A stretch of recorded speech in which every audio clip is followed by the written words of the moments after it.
1955 வருடம் அமெரிக்காவில் இருக்கக்கூடிய மான்ட்கோமெரிங்கிற இடத்துல ஒரு முக்கியமான சம்பவங்கிறது நடந்துச்சு.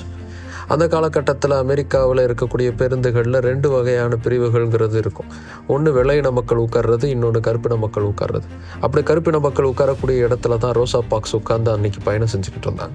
ஆனால் வெள்ளையின மக்கள் உட்கார வேண்டிய இடத்துல இடம் ஃபுல்லாகிருச்சு. அப்படிங்கிறதுனால ரோசா பார்க்ஸ் உட்கார்ந்துருந்த இடத்துல இருந்து அவங்கள எந்திரிக்க சொன்னார் டிரைவர். ஆனால் ரோசா பார்க்ஸ் எந்திரிக்கல.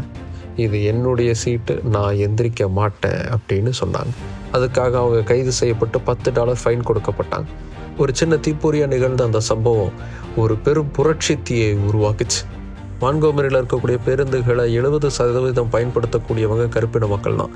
இந்த சம்பவத்துக்கு அப்புறமா நாங்கள் பேருந்துகளில் பயணிக்க மாட்டோம்னு சொல்லி அவங்க முடிவு பண்ணாங்க. அதற்கான போராட்டத்தை மார்ட்டின் லூதர் கிங் தலைமையில் முன்னெடுத்தாங்க. அமெரிக்கா முழுக்க இந்த போராட்டம்ங்கிறது பரவுச்சு. 381 நாட்கள் நடந்த இந்த போராட்டத்தில் கருப்பின மக்களுக்கு மிகப்பெரிய அளவுக்கு வெற்றி கிடைச்சது. பேருந்துகளில் இருவேறு பிரிவுகள் இருப்பது சட்டப்படி குற்றம்னு சுப்ரீம் கோர்ட்டு தீர்ப்பையே பெற்றாங்க கருப்பின மக்கள்.